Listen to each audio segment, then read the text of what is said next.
All right, everybody, I'm going to do a series of videos on the Giant gravel bikes, the Giant Contend AR, the Giant TCX Advanced, which you see behind me right here, and the Giant Revolt Advanced.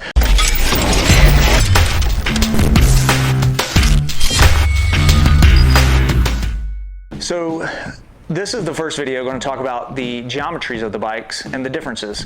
Then we're going to go in and talk about tire clearance. We're going to talk about how they handle on the road and take them out on a few spirited group rides on the road and see how they handle compared to pure road bikes.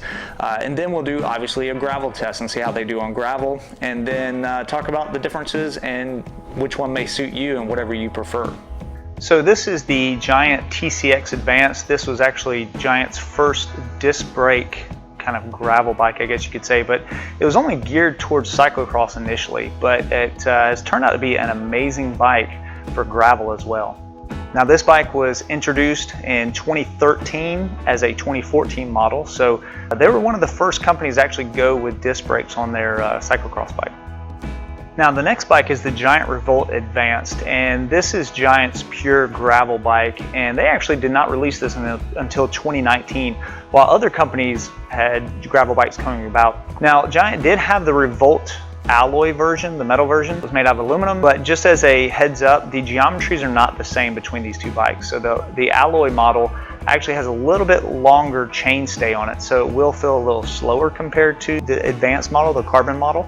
Okay, so this is the Giant Contend AR, and this was actually introduced in 2020. It's available in the fall of 2019, and this is actually under their road list of bikes. So if you go to their website, you have to go to the road and then performance lineup, and you'll find it in there. So this is actually geared more towards road, but it can clear up to about 41C tires. I don't know if you've seen yet, but I have a big review on this bike, a video, so check that out if you want to see more details about this bike. Now, as a heads up, if you go to Giant's website to look at the Giant Contend AR, the geometry is not correct. Okay, it's actually showing the geometry for the SL model, and what I'll do is on the Cycling Tips website, they actually have the proper geometry list, and I'll put the link down in the description below. So if you want to see the proper geometry for this bike, you have to go to that link, or check out the PDF of Giant's brochure for the 2020 models, and I'll try to find that and link that down below as well. So I'm going to be comparing all the large sizes because that's the ones I'm going to be testing as far as frame size,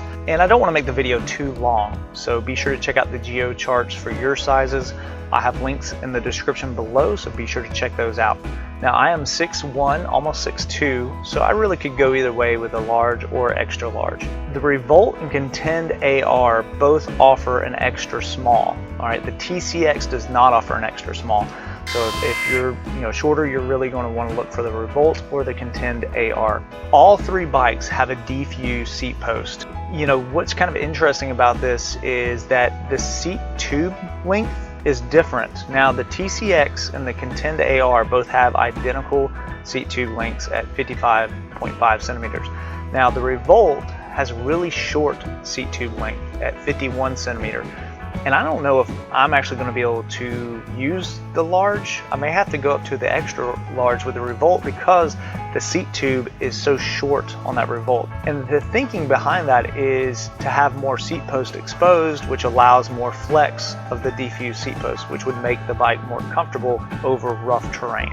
All of the bikes size large, they all have 73-degree seat tube angles. Now your smaller models, the Contend AR will have slightly steeper seat tube angles than the Revolt or the TCX, so definitely check those out when you're looking at the geo charts.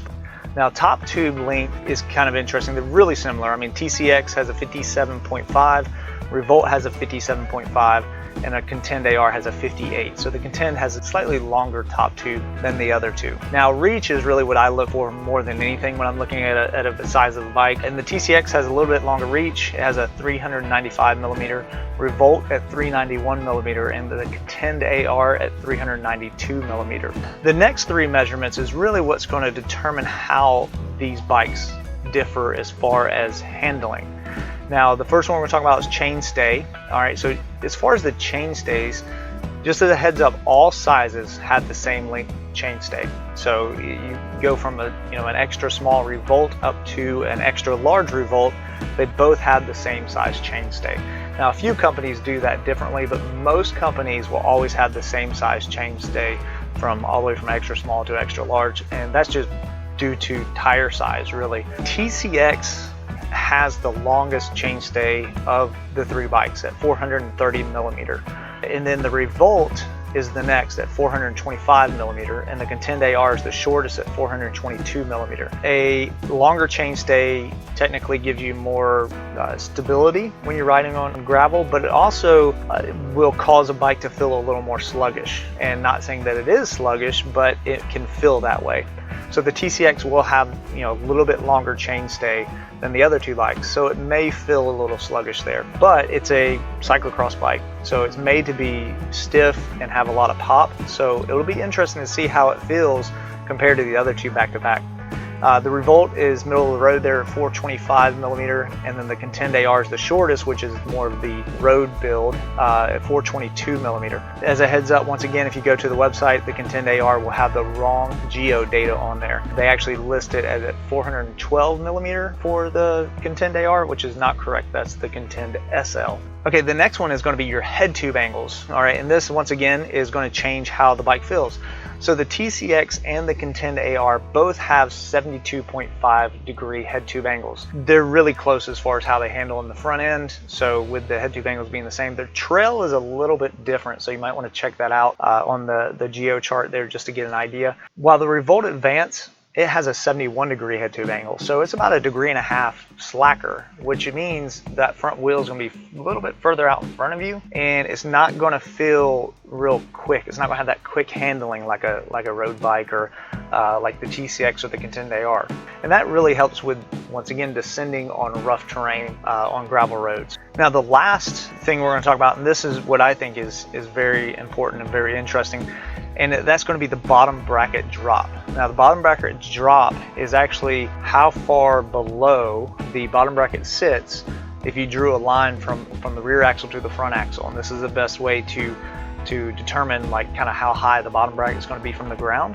The TCX has the shortest at 60 millimeter bottom bracket drop, which means it's going to have the highest bottom bracket. And the reason why that is because it's a cyclocross bike. It's made to go through really muddy terrain with trenches and some off-camber turns where you basically need your bottom bracket to be higher so you're not clipping the ground. So the TCX is going to have a higher bottom bracket, and that kind of feels weird when you're riding on the road because obviously everything's going to have to move up higher, and it can feel a little sluggish being that way. So we'll see once we get out there and ride it. Now, the Revolt is 70 millimeter, and that's kind of the middle of the road. This is where you see a lot of your road bikes. It's going to be 70 millimeter, and a lot of gravel bikes are going to this as well. So this is really kind of your middle of the road bottom bracket height. Now, the last one, this is super interesting to me, is the Contend AR has a really low bottom bracket drop. It's an 80 millimeter bottom bracket drop. So that's 20 millimeters difference from the TCX down to the Contend AR. So with the Contend AR, you're going to be feeling like you're sitting lower into the bike. And the reason why they did that is because they knew they were going to put big tires on the bike. So they wanted to make it where with the bigger tires, the bike's not going to feel super tall and awkward, kind of like the TCX. Because that's one thing with the TCX, it's made for cyclocross where, in official cyclocross races, they're only using about 32 or 33C tires. But when you throw on some 42C tires or even larger, that's going to raise that bottom bracket even higher. So the Contend AR is designed to be able to put some larger rubber into the bike, but then the bike still feels kind of normal, I guess you could say. The only issue with the bottom bracket being so low, obviously, if you want to try to use this bike for cyclocross, you're going to have some issues with your pedal clearance going around turns and through any kind of muddy situations or anything like that. The Contend AR, you're going to feel like you're more inside the bike. Thank you guys so much for watching. If you've enjoyed this content, be sure to hit the subscribe button below, hit the little bell if you'd like to be notified when I upload videos. Have a good one.